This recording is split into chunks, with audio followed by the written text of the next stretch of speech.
¿El qué? Ah, la carita. Buenos días. Vamos a empezar la sesión de este miércoles. Este miércoles se acaba el servicio de administración pública. Y, por favor. Como decía, acabo de servicio de administración clínica y es 24. También a nada, así que adelante con quieras. Se ve oye, ¿no? Sí.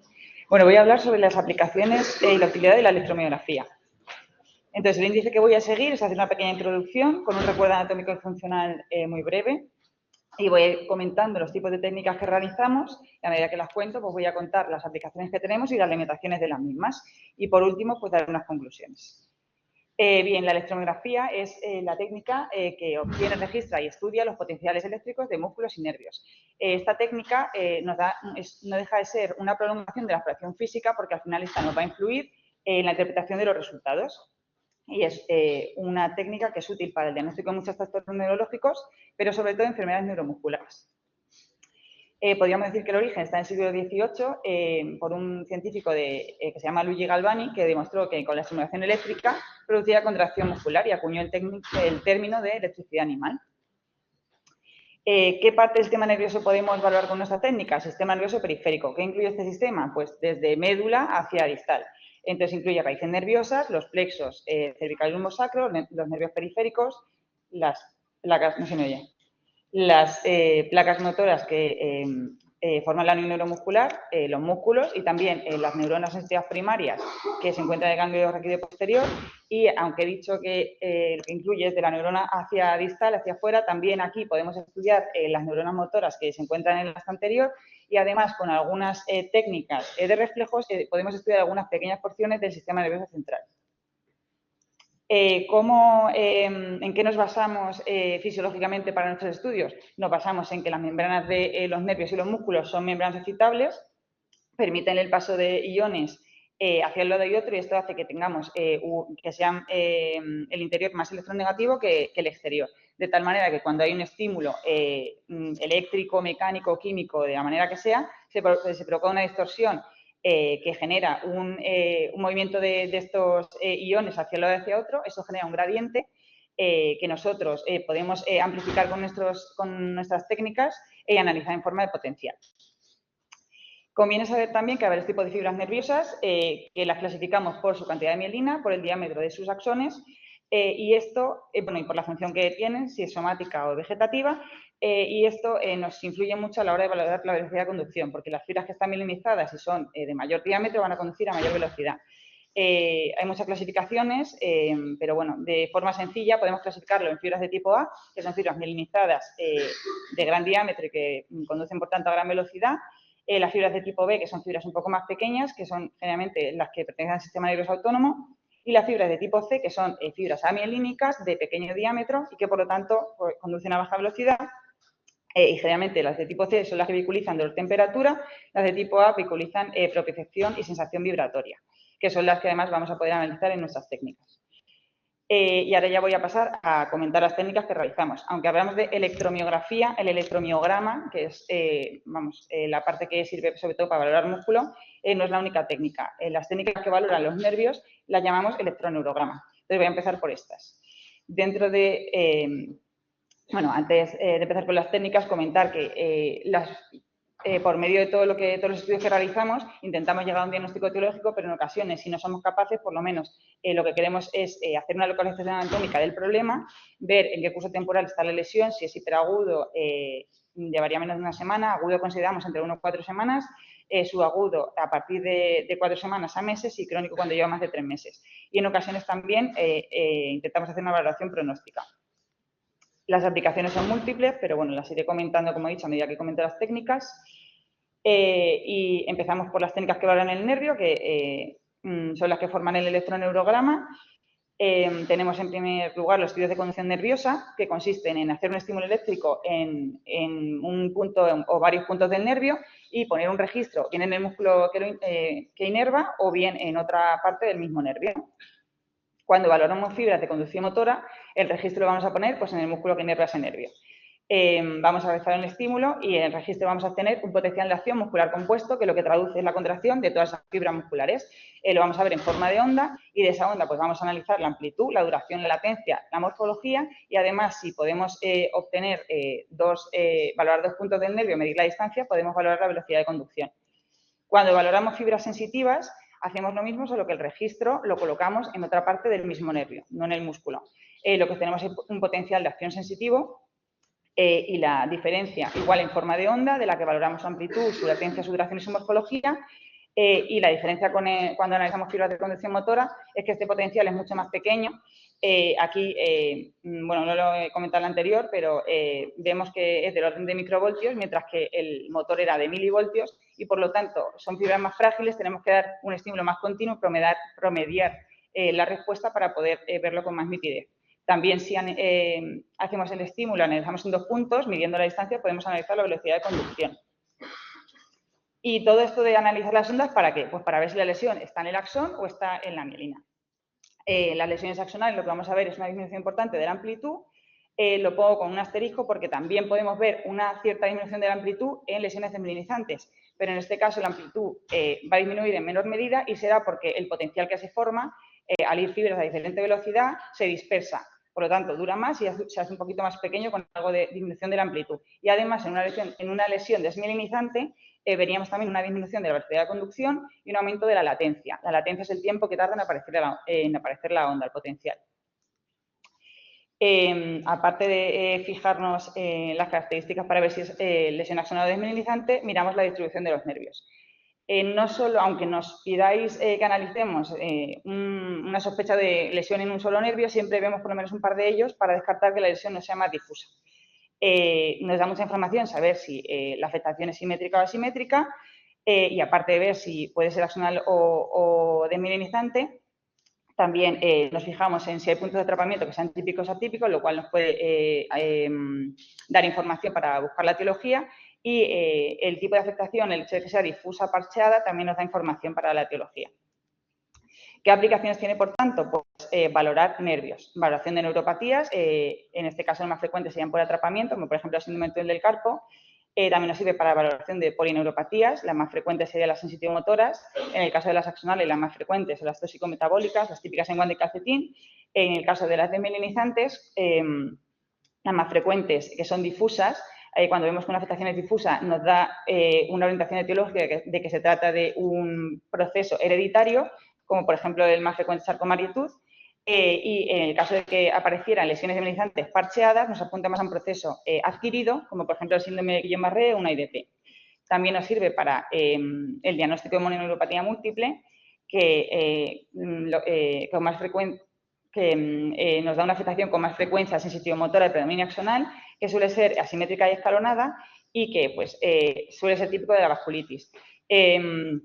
En ocasiones, cuando el paciente nos viene muy evolucionado, a veces la afectación se llega a hacer difusa, aunque sea una mononeuritis múltiple, y en este caso, como he dicho al principio, al final la clínica nos va a ayudar mucho a hacer la interpretación de los resultados, porque tenemos que tener en cuenta que el paciente, por ejemplo, tenga una vasculitis para no confundirlo con una polineuropatía. También nos sirve para valoración de plexos y para evaluar neuronopatías, es decir, valorar el soma neuronal, bien del ganglio rápido posterior, que sea de la neurona sensitiva. Esto es muy poco frecuente, se ve, por ejemplo, en ganglionitis, que suele ser por procesos infiltrativos tumorales, y también nos sirve para evaluar el soma motor de la neurona motora que está en el axis anterior y llegar al diagnóstico de motoneurona, como por ejemplo la ELA. Y sobre todo nos sirve para hacer un diagnóstico diferencial para localizar si la lesión está en el nervio periférico o en la raíz motora. ¿Qué ocurre? Que tenemos limitaciones en esta técnica.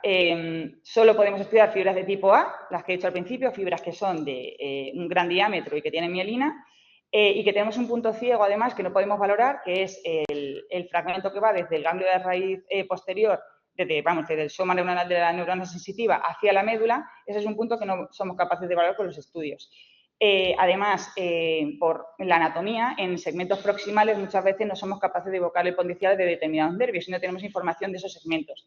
Sí que tenemos algunas técnicas que nos pueden paliar esto, como la onda F, en la que hacemos un estímulo que va dirigido hacia la motoneurona para estimular este fragmento proximal lo que ocurre es que solo nos sirve para valorar fibras motoras y que, de todas maneras, técnicamente no se puede evocar en todos los nervios. Más limitaciones técnicas que tenemos, pacientes que están enchufados a varios dispositivos, nos meten muchas veces el artefacto, como el ejemplo típico, paciente de UBI. También tenemos que tener en cuenta que si el paciente tiene dispositivos implantables, podemos lesionar el dispositivo o generar alguna lesión del paciente si es que la corriente va a pasar por en medio del mismo. Y que técnicamente nosotros con la manipulación también podemos tener limitaciones técnicas, como por ejemplo estimular nervios y tener un aumento falso de la amplitud. También parámetros fisiológicos muy importantes a tener en cuenta es la edad y la altura del paciente, que nos va a cambiar los valores de normalidad que tenemos que tener en cuenta, y muy importante la temperatura, porque nos puede hacer sospechar una lesión desmineralizante cuando no la hay. En pacientes que vienen con la extremidad muy fría, nosotros lo que hacemos muchas veces es poner bolsas de suero caliente para evitar ver una lesión desmineralizante donde no la hay. Porque ¿qué ocurre con la temperatura? Que si está disminuida, lo que va a hacer es disminuirnos la velocidad de conducción y aumentarnos la latencia. También tenemos que tener presente que la anatomía es variable, hay variantes de la normalidad, como por ejemplo la más famosa, bueno, la más frecuente, la de Martin Gruber, en el que hay unas fibras de nervio mediano que van a inervar musculatura del nervio cubital, con lo cual vamos a ver una amplitud diferente cuando registremos ese nervio mediano porque las fibras van a otro sitio.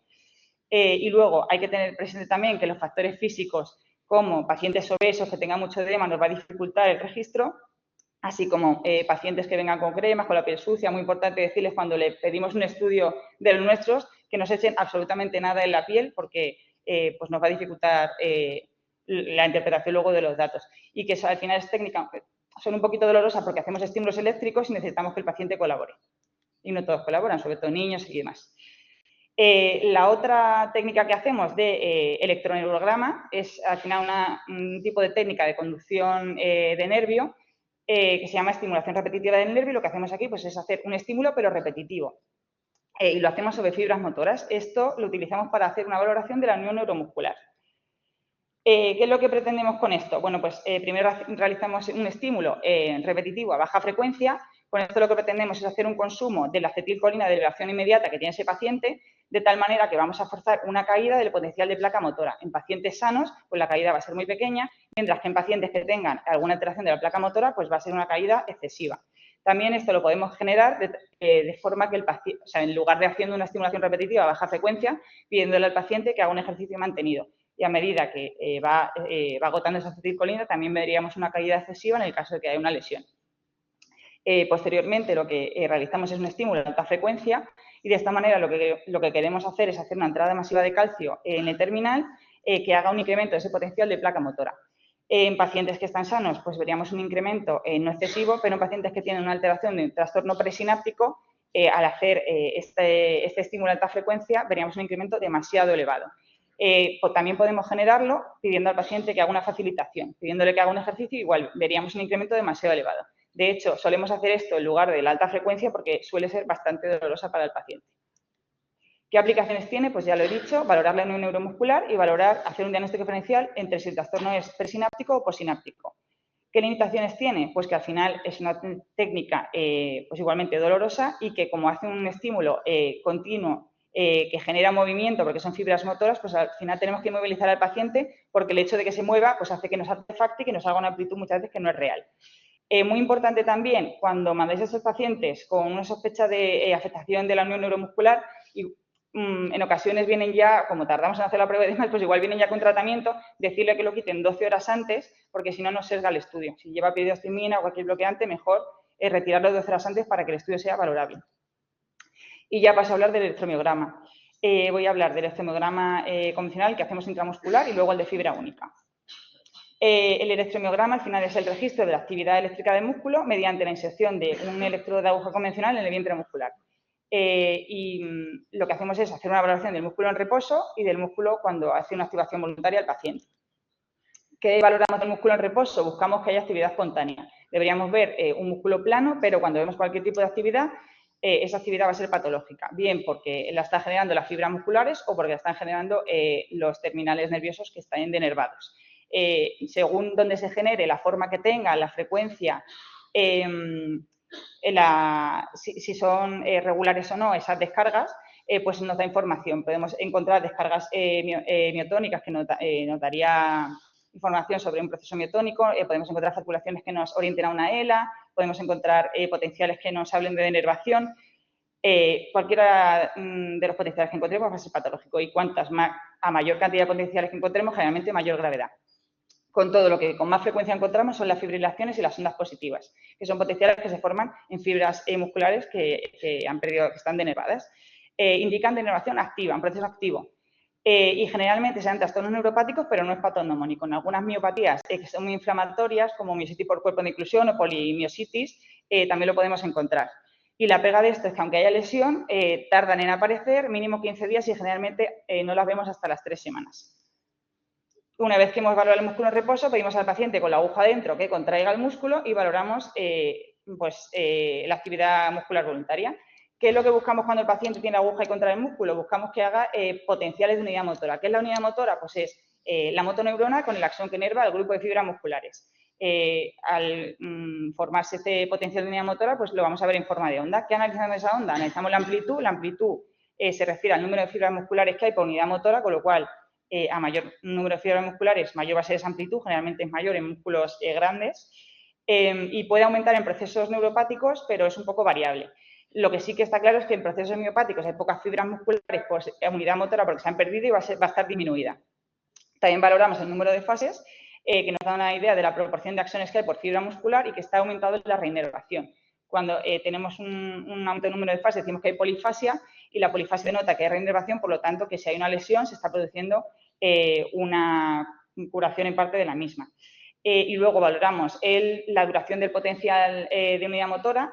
Este es el parámetro más fiable. Cuando está aumentada nos apunta que la lesión es neuropática y cuando está disminuido generalmente nos sugiere una lesión miopática y además nos habla de que ya el proceso se ha cronificado. Cuando analizamos estos potenciales lo que estamos valorando es el músculo y la porción del axón del nervio. No, en este caso no vemos nada de la mielina. Aquí tenemos un ejemplo de lo que sería un potencial normal a la izquierda, un potencial de unidad motora normal, un potencial neuropático que vemos que está la duración aumentada, que tiene aumento de número de fases y que es más grande, y un potencial miopático que es más pequeñito, de menos duración, porque ha perdido las fibras musculares, como veis ahí. ¿Qué ocurre? Que cuando pinchamos el músculo no vemos un potencial y ya está. Tenemos que mover la aguja y coger varios potenciales para hacernos una idea de si hay lesión en ese músculo. Entonces, aquí tenéis un ejemplo de varios potenciales. Generalmente tenemos que coger hasta 20. O sea, imaginaros con la aguja coger 20. Entonces, arriba tenéis un ejemplo de lo que serían potenciales normales. En el medio, potenciales miopáticos muy pequeñitos, polifásicos. Y abajo del todo, potenciales neuropáticos que son grandes, de más duración y pueden tener polifasia aumentada. Y por último, le pedimos al paciente que haga una contracción en máximo esfuerzo para valorar el reclutamiento. El problema que tenemos con esto es que si el paciente no activa, bien porque tiene una lesión del sistema nervioso central o porque el paciente le duele o no quiere mover, no podemos valorar ese reclutamiento, no sería viable. ¿Por qué? Porque con la activación lo que hace el paciente es aumentar la frecuencia de descarga de las unidades motoras que tiene. Y con el reclutamiento lo que valoramos es que esas unidades motoras que están aumentando su frecuencia de descarga, cuando llegan al límite de aumento de su frecuencia, se van añadiendo unidades motoras nuevas. De tal manera que si tenemos un proceso neuropático en el que hemos perdido unidades motoras porque hemos perdido axones, no se va a poder añadir nuevas unidades motoras a pesar de que aumenta la frecuencia de descarga de las que están funcionantes. Mientras que en procesos neuropáticos lo que ocurre, como tenemos una lesión del músculo, sí que se van añadiendo unidades motoras y se añaden demasiado rápido porque al haber pocas fibras musculares se intenta tirar de nuevas unidades motoras, con lo cual tendríamos un reclutamiento precoz. Además, esto nos sirve como valor pronóstico. Pacientes que tienen un reclutamiento disminuido nos habla de que el pronóstico va a ser malo. Arriba tenemos un ejemplo de que sería un patrón normal, que lo llamamos patrón interferencial. El segundo, pasando por arriba, sería un patrón neuropático, en el que vemos estos comprimidos son 80 milisegundos, por eso vemos rayitas, no vemos un potencial más ancho. Entonces, el segundo sería lo que es un patrón neuropático, el tercero sería un patrón miopático, como vemos, de mucha menor amplitud, y el cuarto sería un patrón que podría ser neuropático o bien que el paciente no activa. No activa, pues eso, porque le duele, como hemos dicho, porque ha tenido un ictus. Entonces, no sería valorable. ¿Qué aplicaciones tiene el electromiograma? Pues contribuye al diagnóstico diferencial del trastorno neuropático, valorando trastorno neuropático y miopático. Nos sirve para el diagnóstico de radiculopatías que tienen afectación motora. Nos sirve para el diagnóstico de miopatías, es muy importante para el diagnóstico de enfermedad de motoneurona y además complementa el diagnóstico de plexopatías y mononeuropatías, sobre todo de cara a encontrar la localización. Y luego, pues como ya he comentado, por todo lo que he comentado las características, nos sirve para ver en qué fase evolutiva están las lesiones, nos ayuda a valorar gravedad y nos sirve para hacer una valoración pronóstica de la lesión. ¿Qué limitaciones tiene? Pues ya he dicho que es una aguja que decimos al paciente que mueva con la aguja dentro del músculo. Es muy dolorosa y a veces pues hay pacientes que cuesta y no lo toleran. Luego tenemos que tener en cuenta que al final también, como es una aguja fina que metemos profunda, pacientes que toman anticoagulantes, por favor, si los mandáis, si toman nuevos anticoagulantes, pues que no lo tomen esa noche, o si toman el Sintrón, que vengan con el revisado para ver que esté en rango. La pega que tenemos también es que no podemos valorar fibras sensitivas con esta técnica, aunque uno de los diagnósticos que con más frecuencia nos solicitan es el de radiculopatías. Es verdad que la sensibilidad es muy variable, aunque es muy específico, con lo cual también es una pega, y que, como he dicho al principio, para encontrar actividad espontánea y ver que hay denervación, esto tarda en dar la cara. Hasta las 3 semanas, generalmente, podemos verlo normal y, sin embargo, sí que haya denervación. Y que, aunque he dicho que sobre todo vale para el diagnóstico diferencial entre procesos neuropáticos o miopáticos, a veces los datos que encontramos son muy parecidos y tenemos que tirar, como he dicho al principio, de la clínica. Voy a hablar ahora del electromiograma de fibra aislada, que no deja de ser una técnica en la que igual analizamos con una aguja el músculo. Lo que pasa es que es como si hiciéramos zoom en la unidad motora. En lugar de analizar todas las fibras motoras en conjunto, nos acercamos y analizamos cómo se contraen dos fibras musculares de la misma unidad motora. Fisiológicamente deberían contraerse de manera simultánea. Cuando hay alguna lesión, por denervación, por inestabilidad de la placa motora, lo que ocurre es que en lugar de contraerse simultáneamente, pues hay una variación en el tiempo entre una y otra. Esa variación en el tiempo es lo que llamamos jitter y es lo que buscamos ver si está alterado. Tenemos dos maneras de valorarlo: diciéndole al paciente que contraiga, haciéndolo de manera voluntaria, o bien estimulando el nervio que produzca una contracción del músculo que queremos analizar. Sobre todo se utiliza para valorar trastornos de la unión neuromuscular, pero cualquier proceso que curse con denervación, reinervación o que afecte a lo que es el terminal de la dendrita con la fibra muscular, nos puede alterar el jitter, con lo cual es una prueba muy, muy sensible, pero con baja especificidad.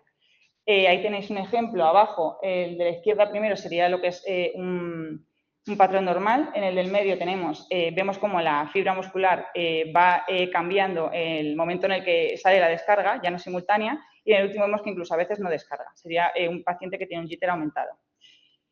¿Qué aplicaciones tiene esta técnica? Pues hacer un diagnóstico de enfermedad de la unión neuromuscular si es que con los estudios de conducción repetitiva del nervio nos ha salido negativo.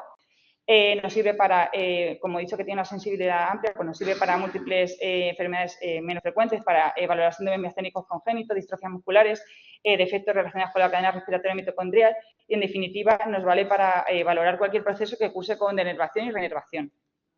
¿Qué limitaciones tiene? Pues es igual, una aguja en un músculo es una técnica dolorosa y eso pues, nos dificulta la tolerancia del paciente. Además, es una técnica muy fina y necesitamos personal muy entrenado porque pues al final es algo muy pequeño. Cualquier movimiento que hacemos muchas veces hace que no podamos extraer información. Como he dicho, tiene una alta sensibilidad, pero la pega es que tiene muy baja especificidad. Entonces, en muchas ocasiones tenemos que hacer un montón de estudios previamente para descartar otras patologías antes de estar seguros del diagnóstico. Y aunque he dicho que vale para valorar trastornos de la unión neuromuscular, no nos sirve para el diagnóstico diferencial entre ver si es presináptico o posináptico. Por último, voy a comentar técnicas que hacemos de reflejos. Estas técnicas incluyen técnicas de tipo electromiográfico o electroneurográfico. Y, como he dicho, valora porciones del sistema nervioso central. Voy a comentar 3 de las que realizamos, bueno, las que hacemos con más frecuencia. El beam reflex es una técnica en la que valoramos el nervio trigémino y el nervio facial. Lo que hacemos es un estímulo sobre el nervio supraciliar, que es una rama sensitiva del nervio trigémino. Este nervio pues, hace una sinapsis luego con el núcleo motor del nervio facial en la protuberancia, con las interneuronas pasa al otro lado, al núcleo facial contralateral, entonces nosotros luego registramos la respuesta en el músculo auricular de ambos ojos, que está inervado por el nervio facial. Con lo cual, ¿para qué nos va a servir? Pues para cualquier lesión que lesione toda esta área que he comentado, para valorar estos dos nervios o polineuropatías o mononeuropatías múltiples que pueden afectar a estos nervios. Y, dado que pasa por el tronco, pues para patología de tronco también nos serviría. Incluso puede estar alterado en algunas lesiones suprasegmentarias porque al final modulan este circuito eléctrico.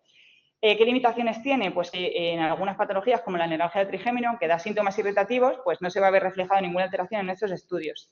Y al final no deja de ser un estudio de conducción, hacemos un estímulo eléctrico y registramos en músculo, con lo cual todas las limitaciones para estos estudios son aplicables aquí. El reflejo bulocavernoso es un reflejo oligosináptico que valora la integridad del cono medular. Lo que hacemos aquí es un estímulo en el nervio dorsal del clítoris o del pene y registramos en el músculo bulbocavernoso. ¿Para qué vale? Pues para ver la integridad del cono medular y los segmentos sacros, para valorar suelo pélvico y se está utilizando para diagnóstico temprano de atrofia multisistema y enfermedad de Parkinson, porque a veces se afecta el núcleo de Nuss que pasa por esa vía. Y la pega que tenemos con esto es que en pacientes sanos podemos no evocar ningún potencial y no que con ello conlleve ningún tipo de lesión. Y por último, el reflejo H es un reflejo monosináptico que es similar al que hacemos en la exploración física cuando percutimos el tendón y el músculo se contrae. Al final nos sirve para valorar segmentos proximales que he dicho al principio que a veces nos cuesta evocar y además, como hace todo el arco, nos valora vía sensitiva y vía motora. La pega es que luego técnicamente, realmente en el único segmento en el que se puede evocar con claridad es en el segmento S1, con lo cual nos valdría sobre todo para valorar la raíz sensitiva a este nivel. Ya como conclusiones, como he dicho al principio y he reiterado, es fundamental la orientación clínica y la información clínica a la hora de realizar nuestros estudios, con lo cual toda la información que nos deis cuando mandáis parte de interconsulta es de agradecer. Luego, como he comentado, la mayoría de las técnicas que hacemos son dolorosas y, como he comentado, pues tienen limitaciones. Necesitamos que el paciente colabore y esto a veces pues, hace que tengamos que tener en cuenta si realmente la realización de la prueba va a modificar mi manejo. De la misma manera que también es una manera de optimizar los recursos. Entonces, un ejemplo que vemos mucho en la consulta de electromiografía son las radiculopatías que lo piden con mucha frecuencia. Muchas veces, si ya tenemos el diagnóstico, el paciente ha empeorado clínicamente, no tiene sentido hacerle otro electromiograma, hacerle sufrir al paciente 1 hora pinchándole varios músculos, porque no va a cambiar realmente el manejo. Con todo, como he dicho también, una buena preparación, el paciente que venga sin cremas, que revisemos dispositivos implantables, la medicación que toma. Al final, hacer esta preparación nos va a mejorar luego el resultado de la técnica y, por tanto, la información que obtengamos. Y que muchas veces nosotros decimos que manden a los pacientes a las 3 semanas, no porque decidamos eso por nada, sino porque la denervación a veces tarda en aparecer y para evitar al paciente una segunda prueba con otra vez pinchazos, pues nos sale es rentable para todos esperar un poquito más.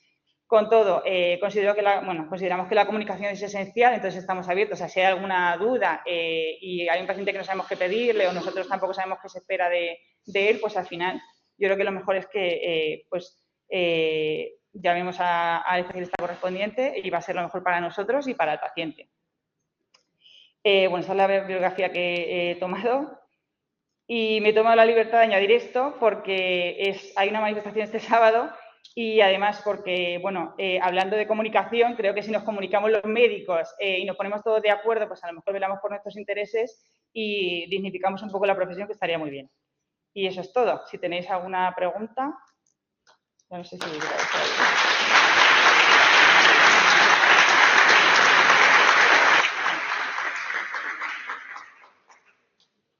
¿Alguna pregunta por ahí? ¿Alguna duda? ¿Nada? Es que para los que no somos neurofisiólogos, una sesión meridianamente clara que probablemente consultemos. Si no hay ningún comentario, Gracias, Carolina, de nuevo por la sesión. y el resto de la proyecto, la semana que viene.